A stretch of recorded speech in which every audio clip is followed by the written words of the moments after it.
Hi friends, welcome to our channel ஸ்வென்னாஸ் entertainment. வாங்க இந்த டிராமாவோட 8th பார்ட் பார்க்கலாம். லாஸ்ட் பார்ட்ல ஹீரோ ஹீரோயினும் ஜேஜோ ஐலாண்ட்ல வச்சு தங்களுக்குள்ள அந்த பொய்யெல்லாம் மறந்துட்டு ஃப்ரெஷ்ஷா ஒரு ரிலேஷன்ஷிப் ஸ்டார்ட் பண்ணலாம்னு முடிவு பண்ணியிருந்திருப்பாங்க. இந்த பார்ட்டோட ஸ்டார்டிங்ல சூரன் அந்த ஐலாண்ட் ரெசார்ட்ல ஸ்விம்மிங் பூல் பக்கத்துல நின்றுட்டு இருக்கா. நம்ம இங்கதான் இருக்கிறோங்கிற இன்ஃபர்மேஷன் ஜூனா மூலமா அந்த வக்கீல் பையலுக்கு தெரிஞ்சிருக்குமே, இன்னும் ஏன் அவன் நம்மள தேடி வரல, ஒருவேளை நம்மள மறந்துட்டானோ அப்படின்னு அவ யோசிச்சுட்டு இருக்கும் போது ஆப்போசிட்ல வந்து போய் நிக்கிறான். ஹனி, நான் வந்துட்டேன்னு. ஏன்டா உனக்கு என்ன தேடி வரைக்கும் இவ்வளவு நேரம்னு இவன் அவனை புடிச்சு தள்ளி விட அவன் ஸ்விம்மிங் பூல்ல விழுந்துடுறான். தாண்டி உங்ககிட்ட இருக்கிற பிரச்சனை, பாசமா இருக்காளின் பக்கத்துல வந்து பாட கட்ட ஆரம்பிச்சிருவேன். இருந்தாலும் என்னால உன்னை விட்டுட்டு இருக்கவே முடியல. நீ என்ன கத்திட்டே இருந்தாலும் பரவாயில்ல, திட்டிட்டே இருந்தாலும் பரவாயில்ல, அடிச்சுட்டே இருந்தாலும் பரவாயில்ல, நீ என் கூடயே லைஃப் லாங் இரு. நான் தொடர்ந்து உனக்கு பிடிச்ச ஹஸ்பண்டா இருக்க முயற்சி பண்ணிட்டே இருக்கேன். ப்ளீஸ் எனக்கு இன்னொரு வாய்ப்பு கொடுங்க. சோறுன்னு சரி உன்னை மன்னிச்சிட்டேன், வா காப்பாத்துறேன்னு அவ தண்ணிக்குள்ள குதிச்சு அவனை ஹக் பண்ணிக்கிறான். நெக்ஸ்ட் டே ஹீரோ ஹீரோயினும் ஜேஜோ ஐலாண்ட்ல இருந்து ரிட்டர்ன் ஆயிடுறாங்க. ஹீரோ ஹீரோயின் அவ வீட்டுல டிராப் பண்றதுக்கு முன்னாடி இந்த 2-3 நாளா 2 பேர் தொடர்ந்து சந்திச்சுட்டே இருந்துட்டோமா, இனி உன்னை ரொம்ப மிஸ் பண்ணுவேன், அடுத்து எப்ப சந்திக்கலாங்க, நாளைக்கு ஃப்ரீயா இருந்தா சந்திக்கலான்னு இவ பெட்டி பிடிக்கோட வீட்டுக்குள்ள நுழைய அப்பா இருந்துட்டு, என்னமா போன காரியம் சக்சஸ் ஆங்க, முடிஞ்ச அளவு பண்ணிட்டேன்ப்பா, இனி சக்சஸா என்னங்கிறது ஜட்ஜஸ் ரிப்போர்ட் கொடுத்தாதான் தெரிய வரும் அப்படின்ட்டு அவ அங்க டைனிங் டேபிள்ல பாக்குறா. விதவிதமா சமைச்சு வச்சிருக்காங்க. என்னப்பா எனக்காக நீங்க சமைச்சதான்னு அவ டேஸ்ட் பண்ணி பார்த்தா ரொம்ப டேஸ்ட் டிஃபரெண்டா இருக்கு. இல்ல நான் சமைக்கல, எனக்காக வேற ஒருத்தவங்க வந்து சமைச்சு வச்சுட்டு போனாங்க. வேற ஒருத்தங்களா? அது யாருங்க? மேரி ஆண்டி தான் வந்து சமைச்சிட்டு போயிருந்திருப்பாங்க. அத சொன்னா ஹீரோயின் ஏதாச்சும் ஓட்டு வரலன்னு சொல்லிட்டு தெரிஞ்சவங்கம்மா அப்படிங்க. சரி விடுங்க, இந்த கண்ணாமூச்சி ஆட்டம் இன்னும் எத்தனை நாளைக்கு போகுதுன்னு பாக்குறேன். வீடு வரைக்கும் வந்துட்டாங்க, அடுத்து இந்த வீட்டுக்கு சொந்தக்காரங்களாவும் ஆயிடுவாங்களாட்டு இருக்குன்னு அவங்க அப்பாவை கலாய்ச்சிட்டு போய் ரெஸ்ட் எடுக்க போயிடுறா. நெக்ஸ்ட் சீன்ல இந்த ஷெரின் திரும்பவும் ஹீரோனை கால் பண்ணி கூப்பிடுறா. கங்க்ராச்சுலேஷன் ஜூனா, அபிஷியலா ஒப்பாவை நீங்க இனிமே டேட் பண்ண போறீங்களாட்டு இருக்கு. உனக்கு எப்படி தெரியுங்கிற மாதிரி பாக்க ஒப்பா என்கிட்ட சொல்ல, நானே தான் அங்க வந்து நேரடியா பார்த்து தெரிஞ்சுக்கிட்டேன். என்னோட லவ் என்கேஜ்மெண்ட் வரைக்கும் போனுச்சு, ஆனா ஸ்டாப் ஆகி இப்போ ஒண்ணும் இல்லாம ஆயிடுச்சு. உங்க விஷயத்துல பாருங்க, ஆரம்பமே பொய்ல இருந்தா ஸ்டார்ட் பண்ணீங்க, கடைசியில ஒப்பாவோட லைஃப்ல நீங்க உண்மையாக போறீங்க. எனக்கு பொறாமையா இருக்கு. நான் எதுல தோத்தேன்? நான் என்ன தப்பு பண்ணேன்? என் காதல் எங்க சறுக்கலானுச்சு? இவன் உண்மையா நேசிக்க தவிர்த்து நான் எந்த தப்புமே பண்ணலையே. அவர் ஏன் அதே காதல பதிலுக்கு என் மேல வைக்காம போயிட்டாருன்னு இவ ஃபீல் பண்ணி பேசவும் ஹீரோயின் கொஞ்சம் கஷ்டமா போயிடுது. அவ சாரின்னு கேட்க, நீங்க சாரி கேட்டு என்ன ஆக போகுது? உங்களுக்கு இன்னொன்னு தெரியுமா, உப்பாக்கு எனக்கும் அப்படி ஒண்ணு பெரிய பிரச்சனை எல்லாம் இல்ல. உப்பா என்ன வேண்டான்னு சொன்னதுக்கு காரணம் சான் தான். ஏன்னா சானுக்கு அந்த சமயத்துல என் மேல லவ் இருந்துச்சு, அவனுக்காக தான் அவர் என்ன விட்டு கொடுத்தாருங்க. அதாவது ஹீரோக்கு இன்னமும் தான் மேல காதல் இருக்கும், ஆனா அவரோட தம்பிக்காக தான் அவர் என்ன விட்டுட்டு உங்களை சூஸ் பண்ணிருக்காருன்னு ஹீரோனோட மனசை கலைக்க முயற்சி பண்றா. ஊம குசும்பு வேலைங்க இந்த ஷெரின் பிள்ளைக்கு. ஹீரோனுக்கும் ஷெரின் பண்ற இந்த சகுனித்தனம் தெரியாமல்ல, இருந்தாலும் அவளுக்கு ஒரு நம்பிக்கை அப்படிலாம் இருக்காது. அவர் என்ன பிடிச்சுதான் என்ன டேட் பண்ணணும்னு கேட்டிருக்காருன்னு இவன் நம்புறா. இங்க ஹீரோட ஆபீஸ்ல அத்தை முன்னிலையில பிசினஸ் மேன் ஷென்னும் ஹீரோவும் சைன் பண்ண போறாங்க. அப்ப திடீர்னு ஹீரோ எழுந்துச்சு, நான் ஒரு உண்மையை சொல்லணும், எனக்கு கல்யாணம் ஆகலங்கிறான். அத்தா திருச்சி, என்னடா பண்ணிட்டு இருக்கேங்க? மன்னிச்சிருங்க ஷென், நான் இப்ப சொல்றதா உண்மை. நீங்க முதல்ல தவறுதல எனக்கு கல்யாணம் ஆயிடுச்சுன்னு புரிஞ்சுக்கிட்டீங்க. அப்புறம் எனக்கு கல்யாணம் ஆயிருக்குங்கிற காரணத்தினாலே நீங்க இன்வெஸ்ட் பண்றதுக்கு தயாரா இருந்ததுனால நான் அந்த பொய்யை மெயின்டைன் பண்ற மாதிரி ஆயிடுச்சு. இப்ப இதுக்கு இந்த உண்மையை ஒத்துக்கிறீங்க?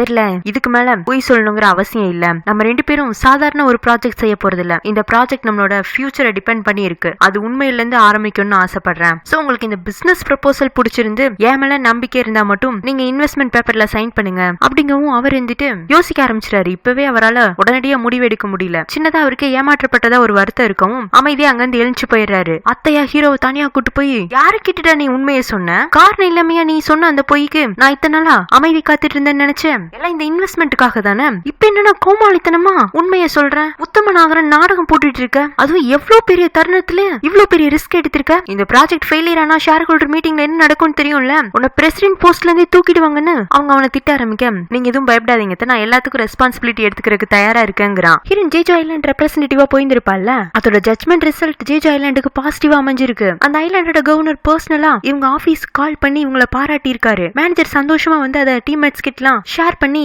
ஹீரோனுக்கு அவளுக்கான கிரெடிட்ஸ் கொடுக்க எல்லாரும் ஆச்சரியமா, எப்படி அப்படிப்பட்ட ஜட்ஜஸோட மனசை உன்னால மாத்த முடிஞ்ச ஜூனாங்க. சரியான சந்தர்ப்பம் கிடைக்கும் போது ஜேஜோ ஐலாண்ட்ல என்ன அப்படின்னு அதோட உண்மையான நிலவரத்தை நேர்மையா சொன்னேன். அதை அவங்க புரிஞ்சுக்கிட்டாங்கவும் சுத்தி இருக்கிறவங்களும் ஆமா எப்பவுமே உண்மைக்கு தான் மரியாதை அதிகம், பொய்க்கு இல்லங்கிறாங்க. அப்ப டீம்மேட்ல ஒருத்தன், பாஸ் நம்மளோட ட்ரெடிஷனல் மியூசிக்கை ப்ரொமோட் பண்ற ஒர்க் ரொம்ப நாளா இழுவையில இருக்கு, அதையும் வேண்டாம் நம்ம ஜூனா கையில கொடுத்துடலாமாங்க. மேனேஜரும் ஆமா ஆமா அவங்கள்ட்டே கொடுத்துடலாங்கிறாங்க. சில டீம்மேட்ஸ் எல்லாம் ஜூனா அந்த பொறுப்பை ஏத்துக்காத, அது சரியான நச்சு பிடிச்ச வேலை, இப்பெல்லாம் யாரு ட்ரெடிஷனல் மியூசிக்கை விரும்பி கேக்குறாங்க, விட்டுரு அப்படிங்க.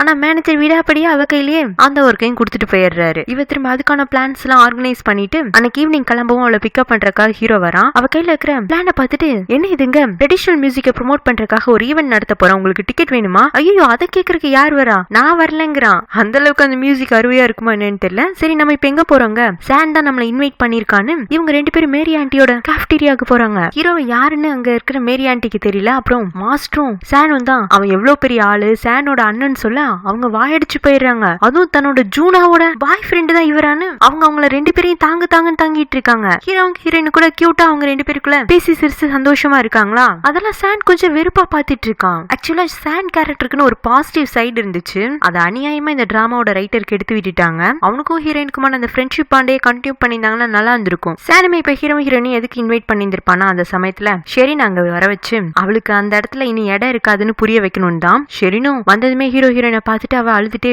அங்கிருந்து நகர்ந்து போக இந்த சான் அதை கவனிச்சு பின்னாடி போய் பாத்தியா உள்ள இருக்கிறதுதான் உண்மை அப்படின்னு அவ கையை பிடிச்சிட்டு நம்ம ஒருத்தர் டேட் பண்ணும் போது ஆரம்பத்துல அவங்க கையோட கையை சேர்த்து கோர்த்துட்டு இருப்போம். நீயும் அண்ணனும் கூட அப்படி ஒன்னா கையை கோத்துட்டு இருந்த காலம் இருந்துச்சு. இப்போ அவரும் கையை விட்டுட்டாரு. நீ மட்டும்தான் கெட்டியா புடிச்சிட்டு இருக்க. அது உனக்கு ரொம்ப பெயின்ஃபுல்லா இருக்கும். இதான் நீ பேக் எடுத்துக்கிறதுக்கான டைம். உனக்கு இனிமே அண்ணனோட லைஃப்ல இடம் இல்ல புரிஞ்சுக்கோங்கிறான். எங்கங்க அவளுக்கு புரிஞ்ச மாதிரி தெரியல. அவ ஹீரோவை கூப்பிட்டு நான் கேட்கிற ஒரே ஒரு கேள்விக்கு மட்டும் பதில் கொடுங்க. நீங்க சானுக்காக என்னை விட்டுட்டு இந்த ஜூனாவை செலக்ட் பண்ணல. அவன் கண்டிப்பா கிடையாது. ஜூனாவை நான் லவ் பண்றதுனாலதான் அவளை என்னோட லைஃப்ல இப்ப செலக்ட் பண்ணிருக்கேன். இப்போ ஒருவேளை வந்து உங்க தம்பி இந்த ஜூனாவையும் பிடிச்சிருக்குன்னு சொன்னா நீங்க விட்டு கொடுத்துருவீங்களா? அவன் மாட்டுன்னு உடனே பதில் சொல்றானா அவ்வளவுதான் ஷெரினோட மனசு சுக்குநூறா உடஞ்சு போயிடுது. அதுக்காக அவ இப்போதைக்கு பின் வாங்குற மாதிரி இல்ல. மேரி ஆண்டி மூலமா ஹீரோ பத்தி ஹீரோட அப்பாக்கு தெரிய வந்திருக்கு. அவ்வளோ ஹீரோவை இன்னைக்கு ஈவினிங் நீங்க வீட்டுக்கு வந்துருங்க, அப்பா உங்கள்ட்ட பேசணும்னு இருக்காருங்க. இவனும் மதியானமே ஷேவ் பண்ணி வருங்கால மாமனாரை பார்க்க போறமே அவர் முன்னாடி நல்லவங்கிற பிம்பத்தை உருவாக்கணும்னு ரொம்ப தயார்படுத்திட்டு வரான். அப்பாவா இவனை பார்த்ததும் ஏதோ பெரிய ஹோட்டல் பிரசிடென்ட் மாதிரிலாம் நடத்துறதுல உளவா வந்து உட்காருன்னு கூப்பிட்டு வச்சு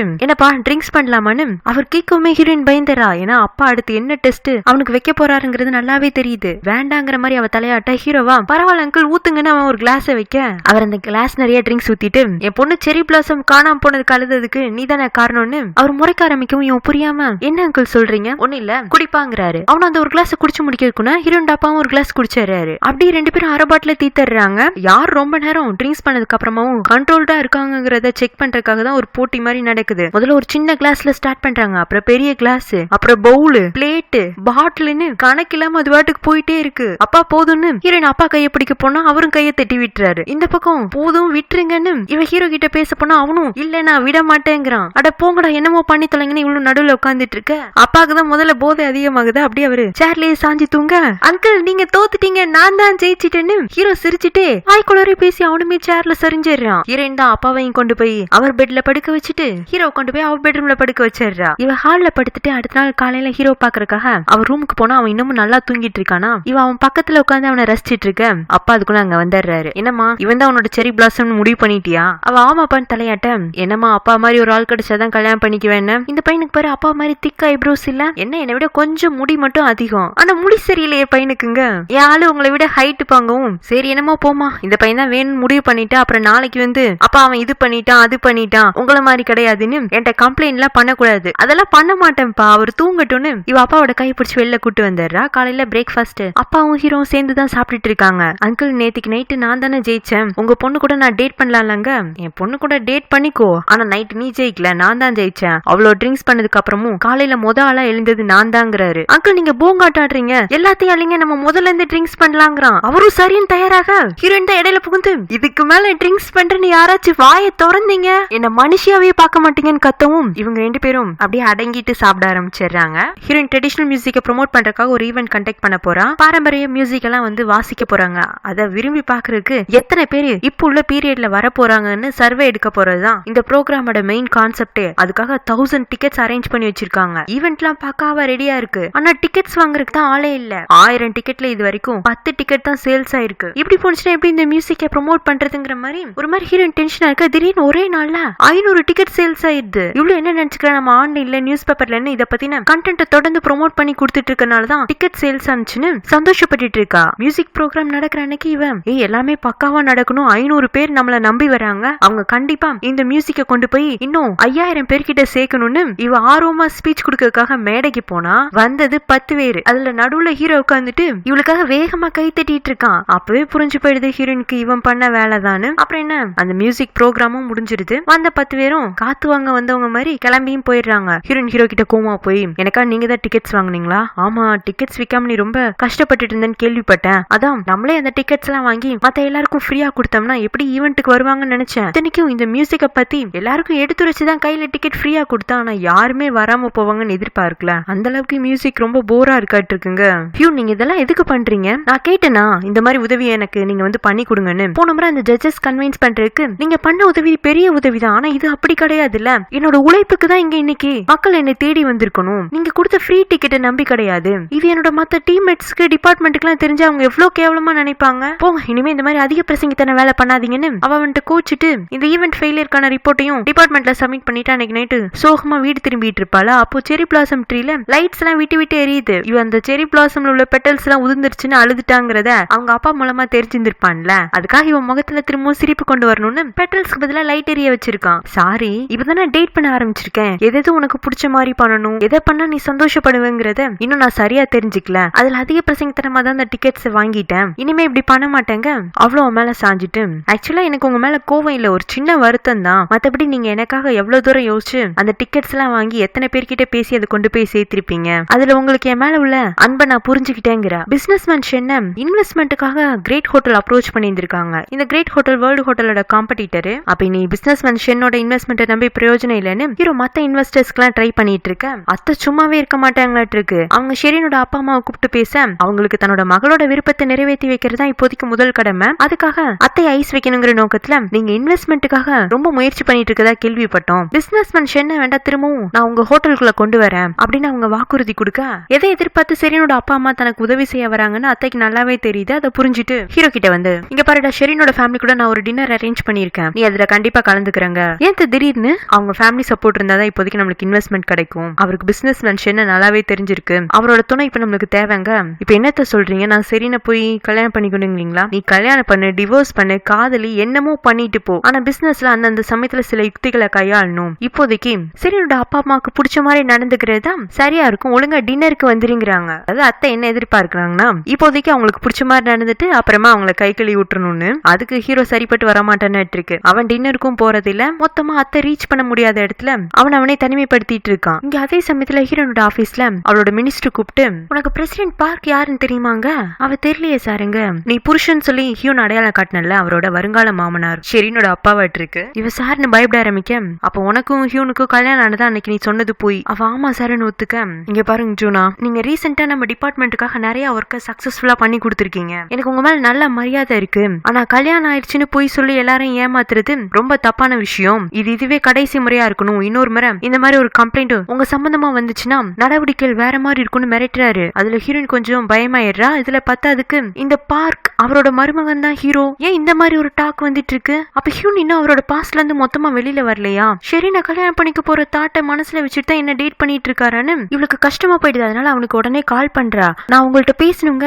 அவனே அத்தை கொடுத்த டார்ச்சர்ல டென்ஷனா இருக்க, சாரி இன்னைக்கு என்னால உன்னை சந்திக்க வர முடியாது, நான் ரொம்ப பிஸியா இருக்கேன். அப்ப இன்னும் நீங்க ஆபீஸ்ல தான் இருக்கீங்களா? அவனே கார்க்குள்ள இருக்கான். ஆமா ஆபீஸ்ல தான் இருக்கேன். ஏன் உங்க வாய்ஸ் ஒரு மாதிரி இருக்கு? உங்களுக்கு எதுவும் பிரச்சனையா? இல்லையே, இங்க எல்லாமே நார்மலா தான் போகுதுன்னு அவன் சிரிச்சிட்டே சொல்லவும், ஆனா நான் ரொம்ப டிப்ரெஷன்ல இருக்கிற ஹியூன். உடனே மனசுல உள்ளதெல்லாம் உங்கள்ட்ட கேட்கணும்னு தோணுது. வேண்டாம், நான் ஆபீஸ்க்கு வந்துட்டுமாங்கிறா. இல்ல வேண்டாம், நீ இங்கெல்லாம் வர வேண்டாம், நானே வேலை முடிச்சுட்டு உன்னை பாக்குறதுக்கு வரேன். அது வரைக்கும் என்னால என் மனசுல உள்ள சந்தேகங்கள்லாம் அப்படியே உள்ள வச்சுட்டு இருக்க முடியாது. டக்குன்னு கேட்டுட்டுமா, மிஸ்டர் பார்க் யாருங்கிறா. இவனுக்கு என்ன சொல்றேனே தெரியல. ஷெரினோட அப்பா அவர் இப்ப இன்வெஸ்ட்மெண்ட்டுக்கு உதவி பண்றேன்னு இருக்காரு. அதனால அவங்க பொண்ணை கல்யாணம் பண்ணிக்க போறேன்னா சொல்ல முடியும். அதனால அமைதியா இருக்க. ரொம்ப கஷ்டமான கேள்வி கேட்டுட்டு ஹியூன், நீங்க வேற பிஸியா இருக்கேன்னு சொன்னீங்கல்ல, சரி நீங்க ஃப்ரீயா இருக்கும் போது என்ன தேடி வந்து பதில் சொல்லுங்க அப்படின்னு இவ கால் கட் பண்ணிட்டு அந்த செரி பிளாசம் ட்ரீ கிட்ட இருக்கிற ஸ்டோன் பெஞ்ச்ல உட்காந்து பதில் தான் அவரால் உடனே சொல்ல முடியல. டெக்ஸ்டாச்சும் ஏதாச்சும் அனுப்பிச்சிருக்காருன்னு இவ மொபைல் நோண்டிட்டு இருக்க. அவன் இருந்து கால் வரவும், என்ன ரொம்ப பிஸியா இருக்குன்னு சொன்னீங்க, அதுக்குன்னு கால் பண்ணிட்டீங்க. நானும் உன்கிட்ட பேசுறதுக்கு டைம் எடுத்துக்கலாம் தான் நினைச்சேன். ஆனா எங்க இப்போ உன்னை பார்த்தா அழுதுருவியோங்கிற மாதிரி இருக்க. அதான் உன்னை தேடியே வந்துட்டேங்க.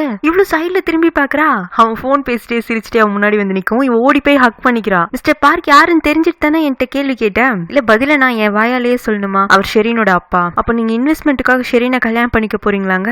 இப்போதைக்கு இன்வெஸ்ட்மெண்ட் ஹோட்டலுக்கு ரொம்ப அவசியமா தேவைதான். அதே மாதிரி என் லைஃப்க்கு நீ தேவை. உனக்கு என் மேல நம்பிக்கை இருக்குல்லங்க? அவ்வளவு ஆமான்னு சொல்ல, அப்ப அந்த நம்பிக்கையை மட்டும் எப்போ விட்டுறாத. இது ஒரு சின்ன ப்ராப்ளம், நானே சால்வ் பண்ணிடுவேன். இதோ காலையில இருந்து ரொம்ப டிப்ரெஷன்ல இருக்கேன்ல, வா ரிலாக்ஸ் பண்ண போலாமான்னு ரெண்டு பேர் ரோட்டு கடையில போய் சாப்பிடுறாங்க, கேம் பிளே பண்றாங்க, ஜாலியா அவங்களுக்கான டைம் எடுத்து நல்லா ஸ்பெண்ட் பண்றாங்க. இங்க அத்தையா டின்னர்ல ஹீரோக்காக வெயிட் பண்ணி அவன் வராம போக அவங்களே ஏதோ ஒண்ணு சமாளிச்சு ஷெரினோட அம்மா அப்பாவை அனுப்பிச்சு வச்சிடுறாங்க. அடுத்த நாளே ஹீரோவை தேடி வந்து, எங்கடா போயிருந்த நேத்துக்கு டின்னர்? அப்போ ஜூனா பார்க்க போயிருந்தாங்க. நான் நேத்துக்கு நீ டின்னர் வரது எவ்வளவு முக்கியம் சொல்லியிருந்தோம், நீ ஒரு பொண்ணை தேடி போயிருக்க. இந்த நம்ம பிசினஸ் அதோட ஃபியூச்சரை விட உனக்கு அந்த பொண்ணுதான் முக்கியமா?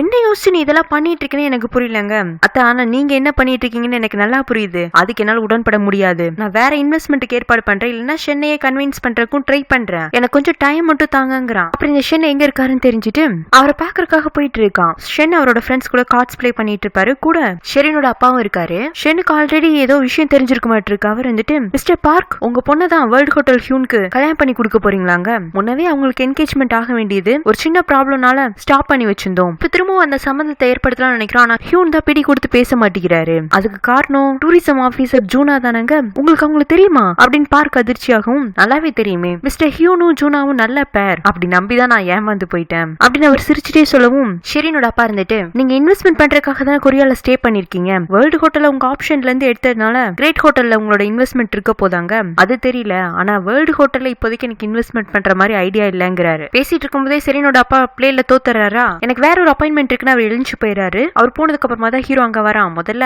ஷென் அவனை கோமா பார்த்து நீங்க போலாங்க சார், நான் இப்ப பிசினஸ் பேசுறதுக்காக வரல, இந்த ரூம்ல பிளே பண்றதுக்கு விஐபி கார்டு வச்சிருக்கேன், உங்களுக்கும் கூட இப்போ ஒரு ஆள் குறையுதுல, நானும் உட்காந்துக்கிட்டுமான்னு இவன் சாதாரணமா உட்காந்து அவங்க கூட பிளே பண்ண ஆரம்பிச்சிடுறான். இவனோட அப்ரோச்சே ரொம்ப வித்தியாசமா இருக்கு. அவருக்கு பிளே பண்ண ஃபர்ஸ்ட் ரவுண்ட்லயே ஹீரோ ஜெயிக்கவும் செஞ்சிடறானா. சரி விஷயத்துக்கு வாங்க ஹியூன்கவும், இவன் அவங்களோட அந்த ஃபியூச்சர் ப்ராஜெக்ட் பிளான பத்தி சொல்லிட்டு, நான் நினைச்சிருந்தா தொடர்ந்து உங்கள்ட்ட இந்த இன்வெஸ்ட்மெண்ட்காக போய் சொல்லிட்டு இருந்திருக்கலாம், அதுல எனக்கு விருப்பம் இல்லைங்கறனால தான் நேர்மையான முறையில போகணும்னு ஆசைப்பட்டேன். சோ நம்மளோட ப்ராஜெக்ட நீங்க ரீகன்சிடர் பண்ணுங்கன்னு இவன் ரெக்வஸ்டா வச்சுட்டு போக ஷெனும் ஒரு மாதிரி யோசிக்க ஆரம்பிச்சிடறாரு. இங்க ஹீரோண்ட் ஆபீஸ்ல டூரிசம் மினிஸ்ட்ரி சார்பில் கொரியா சைனா கல்ச்சரல் ஃபெஸ்டிவல் வரப்போகுது. அதுக்காக ஒரு கான்ஃபரன்ஸ் அரேஞ்ச் பண்ண போறாங்க. கிட்டத்தட்ட 1500 ஃபாரின் மினிஸ்டர்ஸ் அதுல அட்டென்ட் பண்ண போறாங்க. அவங்கள ரிசீவ் பண்றது, அவங்களை எங்க தங்க வைக்கிறது, அவங்களுக்கான ஷெட்யூல் அரேஞ்ச் பண்ணி தரதுன்னு மொத்தமே ஹீரோனோட டீமுக்கு தான் கையில பொறுப்பு வந்திருக்கும். இத்தனை பேருக்கும் அகாமடேஷன் எடுத்துக்கணும்னா அதுக்கே ஒரு பெரிய பட்ஜெட் ஆகும். ஆனா கவர்மெண்ட் எப்பவுமே இவங்க கையில கம்மியா தான் பட்ஜெட் கொடுப்பாங்க. அந்த பட்ஜெட்குள்ள அக்செப்ட் பண்ணிக்க போற ஸ்டார் ஹோட்டல்ல தான் மீட்டிங் நடக்கும். சோ இந்த கான்ஃபரன்ஸ் சம்பந்தமான டீடைல்ஸ் எல்லாம் ஒரு ஃபைல ரெடி பண்ணி கொரியால உள்ள மோஸ்ட் பாப்புலர் ஹோட்டல்ஸ் எல்லாத்துக்குமே சென்ட் பண்றாங்க.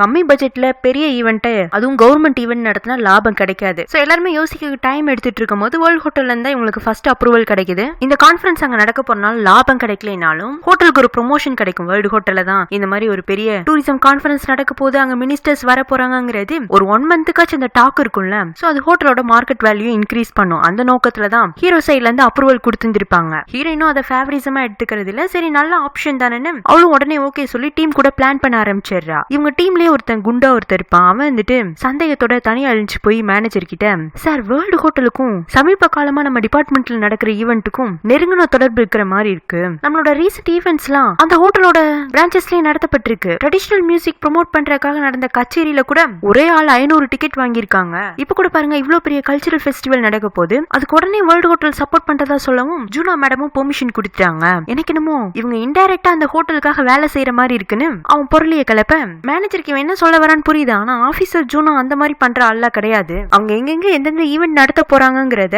அக்செப்ட் பண்றதுக்கு முன்னாடி என்கிட்ட கேட்டுட்டு தான் பண்ணிட்டு இருக்காங்க. எனக்கு எதுவும் தப்பா தெரியலன்றாரு. இந்த சேனா இன்னொரு பக்கம் எனக்கு யாரெல்லாம் பிடிச்சிருக்கோ அவங்க எல்லாருக்கும் ஏன் என்னோட அண்ணனையே பிடிக்குது, அவர்கிட்ட ஒண்ணு ஏதோ ஒண்ணு ஸ்பெஷலா இருக்கு, அது ஏன் கிட்ட இல்லன்னு அவன் ஃபீல் பண்ண மாஸ்டரும் வந்துட்டு, டே எல்லா விஷயத்திலயும் அண்ணன் கிட்டயே போய் போட்டிக்கு நிக்காத, நீயும் ஒரு ஸ்பெஷலான பர்சன் தான், ஃப்ரீயா விட்டு நம்ம எல்லாரும் ஒரு ட்ரிப்புக்கு போலாமான்னு பிக்னிக்கு ஷெரினையும் இன்வைட் பண்றாரு. அந்த பிக்னிக்ல அவங்க 3 பேரும் ஜாலியா டைம் ஸ்பெண்ட் பண்ற மாதிரி காட்டுறாங்க. கல்ச்சரல் ஈவென்ட்டுக்காக வேர்ல்ட் ஹோட்டல்ல இருந்து கொடுக்கப்பட்ட டாக்குமெண்ட்ஸ்ல ஏதோ ஒன்னு மிஸ் ஆயிருக்கும். ஹீரோயின் டைரக்டா ஹீரோ கால் பண்றா, ஹலோ சார் நான் இந்த மாதிரி மினிஸ்ட்ரி டிபார்ட்மெண்ட்ல இருந்து பேசுறேன், எவ்வளவு பெரிய ஈவென்ட் நடத்துறதுக்கு நாங்க உங்க ஹோட்டலுக்கு பெர்மிஷன் கொடுத்துருக்கோம், நீங்க என்னன்னா முக்கியமான இன்ஃபர்மேஷன்லாம் கரெக்டா எங்கள்கிட்ட கொண்டு வந்து சேர்க்கல, நான் கேட்கிற டாக்குமெண்ட்ஸ் எல்லாம் உடனே என்னோட டேபிளுக்கு வரலைன்னா உங்களுக்கு கொடுத்த இந்த ஆப்பர்ச்சுனிட்டியை நாங்க கேன்சல் பண்ண போறோம்னு இவ ஸ்ட்ரிக்டா பேச, ஏ ஜூனா என்ன விளையாடுறியாங்க, இல்ல சார் ஒரு ஆபீசர் நான் என்னோட வேலையை கரெக்டா செஞ்சுட்டு இருக்கேன், நீங்களும் இந்த ஈவென்ட் உங்க ஹோட்டல்ல தான் நடத்தப்படணும் ஆசைப்பட்டீங்கன்னா உடனே நான் கேட்கிற டாக்குமெண்ட்ஸ் எல்லாம் எடுத்துட்டு என்ன பாக்கறதுக்கு வரீங்க. அவனும் ஒரு பிரசிடென்ட்டாவே ஓகே மேடம் கேட்கிற டாக்குமெண்ட்ஸ் எல்லாம் நான் வேற யாருக்கிட்டே கொடுத்து விடுறேங்க, இல்ல நீங்க தான் எடுத்துட்டு வரணும்னு இவ சொல்லவும் அவனும் சிரிச்சுட்டு எல்லா டாக்குமெண்ட்ஸையும் எடுத்துட்டு அசிஸ்டன்ட் லீ கூட வந்துடுறான். லீ இருந்துட்டு கொடுங்க சார் நானே உள்ள போய் கொடுத்துறேங்க, இல்ல இல்ல நான் தான் கொடுக்க போறேங்கிறான். சார் நீங்க ஹோட்டலோட பிரசிடென்ட், இந்த மாதிரி சின்ன வேலையெல்லாம் நீங்க செய்யக்கூடாதுங்க, பரவாயில்ல என்ன பாக்கணுங்கிறதுக்காக தான் ஜூனா கூப்பிட்டுருக்கா அப்படின்னு இவனே உள்ள போய் டாக்குமெண்ட்ஸ் எல்லாம் கொடுக்குறான். சோ ஹீரோனோட டீம்மேட்ஸ் கூட சேர்ந்து இந்த ஈவென்ட்ல அவங்க இன்னும் என்னென்னலாம் பண்ண விருப்பப்படுறாங்களோ அதுக்கான பெர்மிஷன்ஸ் எல்லாம் ஒன்னே ஹீரோ கிட்ட கேட்டு அவ டாக்குமெண்ட் பண்ணிட்டு இருக்கா. பர்சனலா அவனை இன்வைட் பண்ணியிருந்தாலும் ப்ரொஃபஷனலா தான் அங்க ஒர்க் போயிட்டு இருக்கு. இந்த குண்டா ஆபீசர் மட்டும் இன்னமும் சந்தேகமாவே பாத்துட்டு இருக்கான். ஹீரோனோட டீம் கூட மீட்டிங் முடியவும் ஹீரோ கொஞ்சம் டைம் கிடைக்குமா, அதுல அவன் போய் ஹீரோனுக்கும் அவனுக்குமா பர்கர் வாங்கிட்டு வரான். 2 பேரும் சாப்பிட்டுட்டு இருப்பாங்களா, அதையும் கூட்டு வந்து இந்த குண்டா ஆபீசர் மேனேஜர்ட்ட காட்ட அவருக்கு இன்னும் அங்க தப்பா நடந்துட்டு இருக்கிற மாதிரி தெரியல, போடா போய் வேலையை பாருன்னு சொல்லிட்டு அவரும் கண்டுக்காம போயிடுறாரு. அன்னைக்குமே ஹீரோனுக்கு லேட் நைட் ஆபீஸ்ல ஒர்க் இருக்கும். இன்னொரு பக்கம் ஹீரோமே இன்வெஸ்ட்மெண்ட்காக வேலை செஞ்சுட்டு இருக்கனால அவனுக்குமே நைட் டைம் ஆயிடுது. போர் அடிக்கவும் ஹீரோனை தேடி அவளோட ஆபீஸ்க்கு வர அவ்வளவு வேலை முடிஞ்சு வரவும் நம்ம டேட்டிங் போலாமான்னு கேக்குறான். எனக்கு ரொம்ப டயர்டா இருக்கு, வேணா சனாக்கு போலாமான்னு அவ ஆர்வமாக இவனும் சரி நாங்க கூட்டிட்டு வந்துடுறான். ஹீரோ நீங்க வரதுக்கு முன்னாடி அப்பா கால் பண்ணி அப்பா எனக்கு லேட் நைட் ஒர்க் இருக்கு, நான் வீட்டுக்கு வரதுக்கு டைம் ஆகும் இருப்பா. அப்பாவுக்கு போர் அடிச்சிருக்க மாட்டிருக்கு. அவரு மேரி ஆண்டியை கூட்டிட்டு சனாக்கு வந்திருக்காரு. மேரி ஆண்டியா அப்பாவை மடியில படுக்க வச்சு அவருக்கு ஃபேஸ் மாஸ்க் எல்லாம் போட்டு விட்டுட்டு இருக்க. ஹீரோ அதை பார்த்துட்டு ஹீரோ கிட்ட அமைதியா இருங்கன்னு அப்பா அப்படின்னு கூப்பிடுவோம். அவர் அடிச்சு பிடிச்சு எழுந்திக்கிறாரு. என்னம்மா நைட் வரதுக்கு லேட் ஆகும்னா நீங்களும் கூட தான் சொன்னீங்க இன்னைக்கு லேட் நைட் லெக்சர் இருக்கு, அதனால நானும் கூட வீட்டுக்கு வரக்கு லேட் ஆகும். ஒருவேளை நான் முன்னாடியே வந்துட்டா என்ன சீக்கிரமே தூங்க சொன்னீங்க, அப்ப என்ன என்கிட்ட போய் சொன்னீங்களாங்க? அப்ப அப்படியே சைட்ல ஹீரோ திரும்பி பார்த்துட்டு இவன் கூட எதுக்குமா நீங்க வந்த? தம்பி நான் என் பொண்ணை உனக்கு டேட் பண்றதுக்கு தான் பெர்மிஷன் கொடுத்தேன், நைட் நேரம் அவளை கூட்டிட்டு சுத்துறதுக்கு இல்ல அப்படின்னு மாமனார அவரோட கெத்த காட்டுறதுக்கு முயற்சி பண்ண பக்கத்துல இருக்கிற மேரி ஆண்டி வந்துட்டு ஏங்க அது நல்ல தம்பி பிடிச்சி இப்படி திட்டுறீங்க பாருங்க, பிள்ளைங்க 2 பேரும் ஜோடி போறது பிரமாதமா இருக்கு, ஏதோ நம்ம தான் காலத்துக்கு கல்யாணம் பண்ணாம போயிட்டோம், நம்ம பிள்ளைங்கள சந்தோஷமா இருக்கட்டும்ங்கறாங்க. அப்பாக்கும் ஜோடி பொறுத்தெல்லாம் ஓகே தான், இருந்தாலும் என் பொண்ணு நான் எப்படி வளர்த்திருக்கேன் தெரியுமா, கல்யாணம் எல்லாம் பெரிய விஷயம், அதுக்கு உடனே என்னால பெர்மிஷன் கொடுக்க முடியாதுன்னு அவர் இன்னமும் அதே கெத்த காட்டிட்டு இருக்கு. அப்போ சனால ஒரு கூல் ட்ரிங்க்ஸ் ப்ரோமோட் பண்றதுக்காக சின்ன காம்படிஷன் எடுத்துறாங்க. யார் அதிகமா ஜூஸ் குடிக்கிறாங்களோ அதுக்கு தகுந்தாப்புல பிரைஸ் கிடைக்கும். அப்பா உடனே ஹீரோ பார்த்து இன்னொரு டெஸ்ட் வச்சுக்கலாமாங்க, இன்னைக்கு ஒரு கை பாத்துக்கலாம்னு ஹீரோ ஓகே சொல்ல 2 பேரும் காம்படிஷன்ல என்டர் ஆயிடுறாங்க. இவங்க கூட இன்னும் 10-15 பேர் என்டர் ஆயிருப்பாங்க. அவங்க எல்லாருமே பாதியிலே கிளம்பி போயிருப்பாங்க. இவங்க 2 பேரும் தான் பாஞ்சு கூல் ட்ரிங்க்ஸ் குடிச்சிட்டு இருக்காங்க. ஹீரோனும் மேரி ஆண்டியும் வேண்டாம் வேண்டாம்னு சொன்னாலும் கேட்காம 2 பேரும் இவங்க புடிச்சு புடியிலேயே நிக்க, அது வேற என்ன கூல் ட்ரிங்க்ஸோ தெரியல, இவங்க வாட்டுக்கு இஷ்டமே நிக்க குடிச்சிட்டு இருக்காங்க. அவன் ஹீரோலாம் ஒரு கட்டத்துல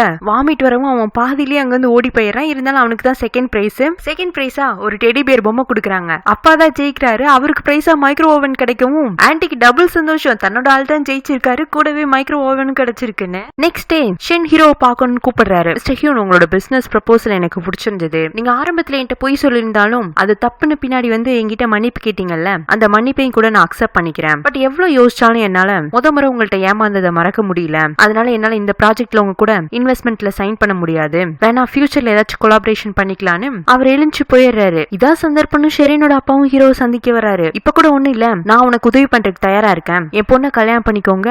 சாரி அங்கிள், அன்னைக்கு அத்தை என்ன கேட்காம அப்படி ஒரு டின்னருக்கு அரேஞ்ச் பண்ணிட்டாங்க, நீங்க அங்க எனக்கு வெயிட் பண்ணி ஏமாந்து போயிருப்பீங்க, அப்ப நான் வராதப்பவே உங்களுக்கு தெரிஞ்சிருந்திருக்கணும், என்னால ஷெரீனை கல்யாணம் பண்ணிக்க முடியாது, ஷெரீனோட லைஃப்ல நான் வந்தேன்னா அவ சந்தோஷமா இருக்க முடியாது, ஏன்னா என் மனசுல இப்ப வேற ஒரு பொண்ணு இருக்கா. இங்க பாரு ஹியூன், நானும் ஒரு மனுஷன் தான், நீ ஒரு பொண்ணை காதலிக்கிற, அவளதான் கல்யாணம் பண்ணிக்கணும்னு ஆசைப்படுற, அவளுக்காக என் பொண்ணை வேண்டாங்கிற, அதே சமயம் பிசினஸ் மேனா உன்னோட பொசிஷன் என்னங்கிறதும் எனக்கு நல்லா தெரியும். இன்னைக்கு வேண்டாம் என் பொண்ணு நீ வேண்டாங்களாம், ஆனா நாளைக்கு இதை விட நீ ஒரு இக்கட்டான சூழ்நிலையில இருக்கிறப்போ என்னோட உதவி கண்டிப்பா உனக்கு தேவைப்படும், அப்படி தேவைப்பட்டுச்சுன்னா நீ எப்பனாலும் என்ன தேடி வரலாம், என் பொண்ணு நானும் உனக்காக எப்பவும் காத்துட்டு இருப்போங்கிறாரு. ஷெரீனோட அப்பாவும் பெரிய வில்லன்லாம் கிடையாது, உதவி செய்யற மாதிரி செஞ்சு அப்படியே பொண்ணோட ஆசையை நிறைவேற்றணும் தான் பாக்குறாரு. ஹீரோவா ஹீரோனை தேடி வந்துடுறான். ஜுனோ எனக்கு ஒரே குழப்பமா இருக்கு, வேணா நம்மளோட ரிலேஷன்ஷிப்பை நம்ம பப்ளிக்கா அனௌன்ஸ் பண்ணிடலாமாங்க, ஏன் இந்த மாதிரி சமயத்துல அனௌன்ஸ் பண்றீங்க, ஏற்கனவே உங்க ப்ராஜெக்ட் இன்னும் இழுவையில இருக்கு, நீங்க ஷென் கிட்ட வேற நான் உங்களோட ஒய்ஃப் இல்லன்னு இப்பதான் உண்மையை ஒத்துட்டு இருந்திருக்கீங்க, திடீர்னு இப்படி ஒரு ஸ்டேட்மெண்ட் கொடுத்தீங்கன்னா எல்லாமே தப்பா போறதுக்கு வாய்ப்பு இருக்கு, நீங்க வேர்ல்டு ஹோட்டலோட GM, உங்க லைஃப்ல நடக்க போற சின்ன சின்ன ஈவென்ட்ஸ் கூட பெருசா பிரதிபலிக்கிறதுக்கு வாய்ப்பு இருக்கு, நம்ம டைம் எடுத்துக்கலாங்கிறா. இல்ல ஜூனா, இப்போ நம்மளால அனௌன்ஸ் பண்ண முடியலன்னா இனி நம்ம 2 பேரும் ரிலேஷன்ஷிப்ல இருக்கோம்னு அனௌன்ஸ் பண்றதுக்கு ரொம்ப டைம் ஆகும், நான் கொஞ்ச நாள் இப்ப கொரியால இருக்க போறது இல்ல,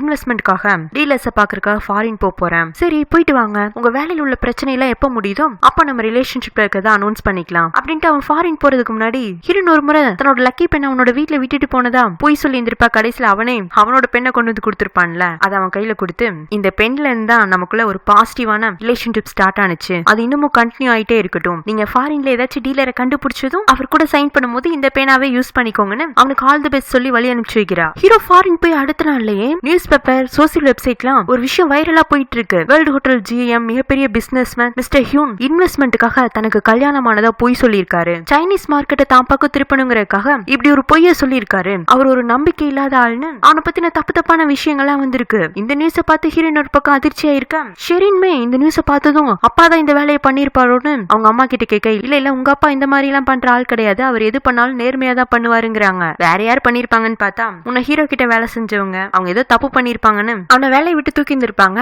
அவங்க தான் இந்த வேலையை பார்த்து விட்டு போயிருக்காங்க. இருந்தாலும் ஷெரீன் இதை கூட தனக்கு ஒரு ஆப்பர்ச்சுனிட்டியா பயன்படுத்திட்டு ஹீரோனை கூப்பிட்டு பேசுறா, பாத்தீங்களா உங்களுக்காக போய் சொல்ல போய் ஹியூன் எவ்வளவு பெரிய பிரச்சனையில மாட்டிக்கிட்டாருன்னு, ஆனா இப்பவும் அவர் உங்களை எதுவுமே குறை சொல்ல மாட்டாரு, இதுக்கான ரெஸ்பான்சிபிலிட்டியும் அவரே ஏத்துக்குவாரு, அதுதான் அவரு. நீங்க என்ன பண்ண போறீங்க அவரோட இந்த லாஸ்னா இது அவருக்கு பிசினஸ்ல மட்டும் லாஸ் அமைய போறது இல்ல, அவரோட ஃபியூச்சர், பர்சனல் லைஃப்னு எல்லாமே நீங்க சொன்ன இந்த பொய்னால தலைகீழ திரும்ப போகுது. மேபி நாளைக்கு இந்த அத்தனை ரெஸ்பான்சிபிலிட்டியும் விட்டுட்டு கூட ஒப்பா உங்க மேல உள்ள லவ்க்காக உங்களை தேடி வருவாரு. அந்த அளவுக்கு நம்பிக்கை அவர் உங்களுக்கு கொடுத்திருப்பாரு. நீங்க கூட அவரை முழுசா நம்பலாம். அவர் அப்படிப்பட்ட ஆள் தான். எல்லாத்தையும் உங்களுக்காக விட்டுட்டு வருவாரு. உங்களால அவருக்கு எதை விட்டு கொடுக்க முடியும்? நீங்க அவரோட பேரை சரி பண்றதுக்காக எதை இழக்க தயாரா இருக்கீங்க? உங்க காதல் எந்த விதத்துல அவரதை விட உயர்வானதுன்னு நிரூபிக்கிறதுக்கு இது ஒரு வாய்ப்பு அமைஞ்சதுன்னா நீங்க என்ன செய்வீங்க? அதை நான் தெரிஞ்சுக்கணும்னு ஆசைப்படுறேன். இல்ல நீங்க ரொம்ப பயப்படுறீங்க, ஒப்பாவே எல்லா ரெஸ்பான்சிபிலிட்டியும் எடுத்துக்கணும்னு நினைச்சீங்கன்னா அவரோட லைஃப்ல இருந்து விலகி போயிடுங்க. ஏன்னா அவரோட நிலைமையை சரி பண்றதுக்கு என்னாலும் என் குடும்பத்தாலையும் முடியுங்கிறா. அடுத்த அத்தையும் இவளை கூப்பிட்டு வச்சு, இப்ப நடக்கிறதுக்குலாம் நான் உன்னை பழி சொல்ல விரும்பல.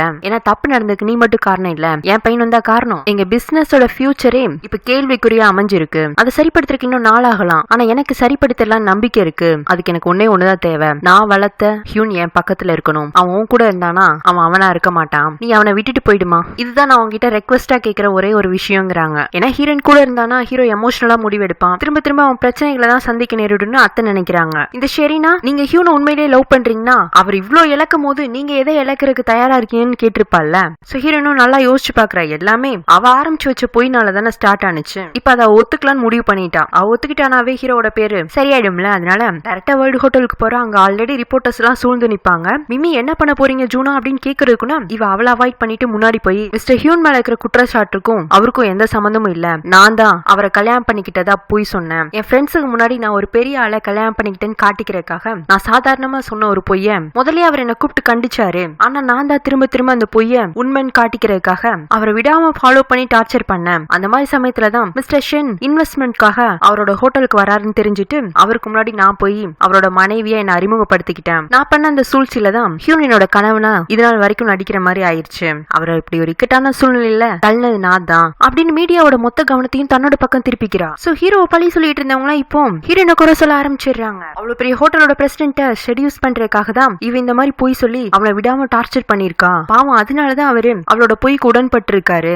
அவரை போய் தப்பா பேசிட்டேமேன்னு அவன் மேல சிம்பதி உருவாக ஆரம்பிச்சிருது. இவ ஏன் இந்த மாதிரி ஒரு பேட்டி கொடுத்துட்டு இருக்கான்னு மிமிக்கு நல்லாவே புரியுது. அதனால பேட்டி முடியவும் மேற்கொண்டு பத்திரிக்கைக்காரங்களா அவளை தொந்தரவு பண்ணக்கூடாதுன்னு பத்திரமா அவளை வழி அனுப்பிச்சு வச்சிடுறா. ஹீரோயின் கொடுத்த இந்த பேட்டினால அவளோட ஆபீஸ் டீம்மேட்ஸ் எல்லாமே என்ன நடக்குதுங்கிற மாதிரி அதிர்ச்சியில தான் இருக்காங்க. அதுல அந்த குண்டு ஆபீசரா நான் தான் முதல்லயே சொன்னேன்ல இவங்க ரெண்டு பேத்துக்கு இடையில ஏதோ ஒரு கனெக்ஷன் இருக்குன்னு. அப்ப ஜூனோ ஆபீசர் தான் ஹியூனை பிளாக்மெயில் பண்ணிருக்காங்க. நீங்க உங்களோட ஒய்ஃபை என்ன நடிக்க சம்மதிச்சீங்கன்னா பதிலுக்கு நான் கவர்மெண்ட் பிசினஸ்லாம் உங்க ஹோட்டலுக்கு தரேன்னு. அதனாலதான் தொடர்ந்து அவங்களுக்கும் நமக்கும் ரெகுலரா ஒரு கனெக்ட் இருந்திருக்குன்னு அவன் மட்டும் சொல்ல. இந்த மாதிரி நியூஸ் இப்ப எல்லா பக்கமே ஓடிட்டு இருக்கு. ஆனா ஹீரோனை பத்தி அவங்க டீம்மேட்ஸ் எல்லாம் நல்லா தெரிஞ்சவங்க எல்லாம் அவளுக்கு தான் சப்போர்ட் பண்ணி பேசுறாங்க. ஹீரோனா ஒரு குற்ற உணர்ச்சியோட அவன் ஆபீஸ்க்குள்ள நுழைவும் மேனேஜர் அவளை தனியா கூட்டு போய் எல்லாரும் உன்னை பத்தி என்னென்னமோ சொல்றாங்க. நான் ஒரு ஸ்ட்ரிக்டான மேனேஜர் தான். உன்னை நிறைய திட்டி இருக்கேன், உன்னை அப்பாலஜி எழுதி வச்சிருக்கேன். இருந்தாலும் நீ எப்படிப்பட்ட ஆபீசர்னு எனக்கு நல்லாவே தெரியும். ஒரு வேலையை எடுத்துக்கிட்டா அதுல எவ்வளவு இன்வால்வ் ஆகி சரியா செஞ்சு முடிக்கணும்னு ஆசைப்படுவேன்னு. நேத்திக்கு உன்னோட பேட்டியில கூட நீ ஒரு பக்கம் உண்மையை தான் சொன்ன மாதிரி இருந்துச்சு. நீ உண்மையிலேயே இதெல்லாம் ஏன் பண்ணுன்னு என்கிட்ட தெளிவா சொன்னீங்கன்னா என்னால உனக்கு உதவி பண்ண முடியும். இல்லைன்னா இது பெரிய இஷ்யூ ஆகும், உன் மேல டிசிப்ளினரி ஆக்ஷன்லாம் எடுப்பாங்க அப்படின்னு அவர் சொல்ல. சாரி சார், இது எல்லாமே என்னோட தப்பு தான். நீங்க என் மேல வச்சிருக்க நம்பிக்கைக்கு நன்றின்ட்டு இவ மினிஸ்டர் பார்க்க போற அவர் இருந்துட்டு உங்களுக்கு ஆல்ரெடி சஸ்பென்ஷன் லெட்டர் தயாரா இருக்கு. இனி நீங்க என்கொயரி அட்டென்ட் பண்ணி உங்க மேல தப்பில்ல நிரூபிக்கப்பட்டதுக்கு அப்புறமா தான் திரும்ப ஆபீஸ்க்குள்ள என்டர் ஆக முடியும்ன்றாங்க. அதுக்குன்னு விஷயம் தெரிஞ்சு ஃபாரின் போன ஹீரோ திரும்பி வந்துடுறான். அவனை பார்க்கவுமே ஹீரோனுக்கு அழுகியா வருது. இவனு ஓடி போய் அவளை ஹக் பண்ணிட்டு நான் தான் சொன்னேன்ல என்ன நம்பு, என்ன மட்டும் நம்பு அப்படின்னு. அப்புறம் ஏன் இப்படி ஒரு முட்டாள்தனமான காரியம் செஞ்ச? சாரி ஹியூன், என்னால உங்களுக்குன்னு பண்ண முடியற உதவி இது மட்டும் தானே. நான் உங்களை எவ்வளவு தூரம் நேசிக்கிறேன்னு காட்டுறதுக்கு இது எனக்கு ஒரு வாய்ப்பா அமைஞ்சது. நீங்க சொன்னது சரிதான். பொய்யால ஆரம்பிக்கிற எந்த ஒரு விஷயமும் சரியா முடியாது. நானும் இப்ப உண்மையை ஒத்துக்கிட்டேன் அப்படின்னு அவ தேம்பி தேம்பி அழுக. இனிமே நீ என்ன கேட்காம இந்த மாதிரி முட்டாள்தனமான காரியம் செய்யாத. எந்த பிரச்சனாலும் ரெண்டு பேரும் சேர்ந்தே சமாளிக்கலாங்கிறான். ஹீரோனுக்கான என்கொயரி அவன் மேல இப்ப உள்ள லீகல் கேஸ் எல்லாம் சமாளிக்கிறதுக்கு சீனியர் போயன் தான் ஹெல்ப் பண்றாரு. சோரனுக்குமே எல்லா விஷயமும் தெரிஞ்சிருக்கும். அவ ஹீரோனை சந்திக்க வரா. ஜுனா நீ என்ன லூசா? உன்னை பத்தி எவ்வளவு தப்பு தப்பான விஷயங்கள்லாம் வந்துட்டு இருக்கு. எல்லாம் நீ கொடுத்த அந்த ஒரு பேட்டினாலதான். எனக்கு என்னமோ நீ கொஞ்சம் பொறுமையை யோசிச்சு செயல்பட்டு இருக்கலாமோன்னு தோணுது. பரவாயில்ல விட, நான் என்ன செலிபிரிட்டியா? தொடர்ந்து எல்லாரும் என்ன பத்தியே பேசிட்டு இருக்கேன். ஒரு வாரம் தான் என்ன பத்தி பேசுவாங்க, அப்புறம் மறந்துடுவாங்கன்னு அவ சிரிச்சுட்டே சொல்ல. பாவம் சோரனுக்கு தான் தான் ஃப்ரெண்ட் நினைச்சு வருத்தமா இருக்கு. இங்க ஹீரோவா இன்னொரு பக்கம் மிமி கிட்டையும் லீ கிட்டையும் உடனே பிரஸ் கான்ஃபரன்ஸ் ஏற்பாடு பண்ணுங்க. நான் என்ன பத்தியும் ஜூனா பத்தியும் எல்லார்கிட்டையும் கிளாரிபிகேஷன் கொடுக்கணுங்க. லியா தயங்குறான். மிமியும் இல்ல இது அதுக்கான சரியான நேரம் கிடையாதுங்க. அப்ப சரி நானே ஏற்பாடு பண்ணிக்கிறேன்னு இவன் கால் பண்ண போக மிமி அவனை தடுத்து நிப்பாட்டுறான். வேர்ல்டு ஹோட்டலோட பிரான்ச் சியோல்ல மட்டுமே 14 இருக்கு. கோல்ட் ரெசார்ட்டோட மத்த பிரான்ச்சஸும் இதை நம்பிதான் இருக்கு. அது போக வேர்ல்டு சூப்பர் மார்க்கெட்டோட 1600 பிரான்ச்சஸும் நம்ம ஹோட்டலுக்கு கீழே தான் செயல்பட்டு இருக்கு. சோ ஒரு நாளைக்கு எவ்வளவு அமௌண்ட் ஷேர் மார்க்கெட்ல ஏறுது குறையுதுங்கிறத நான் சொல்லி உனக்கு தெரியணுங்கிற அவசியம் இல்ல.